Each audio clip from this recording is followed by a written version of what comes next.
নমস্কার, আমুদরিয়া নিউজে আপনাদের সকলকে জানাই স্বাগত। আমি মনীষা হাজির হয়েছি বেশ কিছু গুরুত্বপূর্ণ খবরের সাথে। Amudariya news, voice of the marginal. দুটি বাইকের সংঘর্ষে জখম দুটি বাইকের সংঘর্ষে একজন গুরুতর জখম হয়েছেন। বুধবার সন্ধ্যায় নৌকাঘাট মোড়ের কাছে ঘটনাটি ঘটে। একটি বাইক থেকে ছিটকে পড়েন চালক, তারই জখম বেশি। অন্যজনের তেমন কিছু হয়নি বলে পুলিশ জানিয়েছে। গুরুতর জখমকে উত্তরবঙ্গ মেডিকেল কলেজ ও হাসপাতালে ভর্তি করানো হয়েছে। বিনামূল্যে ৮৭ জনকে ক্যান্সারের রোগীর জেনেরিক ওষুধ বিলি। শিল্পপতি রতন টাটা প্রয়াত হয়েছেন, কিন্তু তার নির্দেশ মেনেই তারই ৮৭তম জন্মদিনে ৮৭ জন ক্যান্সার রোগীকে বিনামূল্যে জেনেরিক ওষুধ বিলি করলেন ১৮ বছর বয়সী অর্জুন দেশপান্ডে। প্রায় ৪ বছর আগে রতন টাটা জেনেরিক নামের ওষুধ সরবরাহের জন্য বিনিয়োগ করেছিলেন।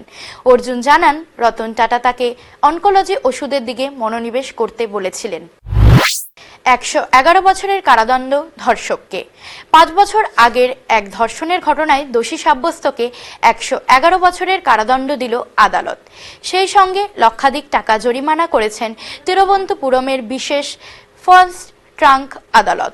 ধর্ষক মনোজ সরকারি শিক্ষক, চাকরির পাশাপাশি টিউশন পড়াতেন সে। একাদশ শ্রেণীর এক ছাত্রীকে দিনের পর দিন ধর্ষণ করার অভিযোগে মনোজকে গ্রেফতার করে পুলিশ। আদালতে সে নিজের দোষ স্বীকার করেছে। বিচারক জানিয়েছে, জরিমানা টাকা দিতে না পারলে দোষীকে আরও ১ বছর কারাদণ্ড ভোগ করতে হবে।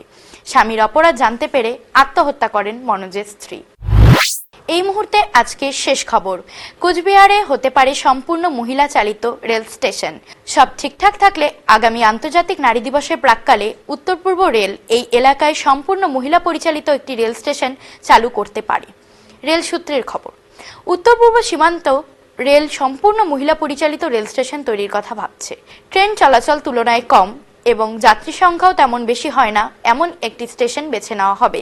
তবে কোচবিহারের নাম প্রথম সারিতে থাকলেও অন্য কয়েকটি স্টেশনের ব্যাপারেও চিন্তাভাবনা চলছে। Amudariya news, voice of the marginal.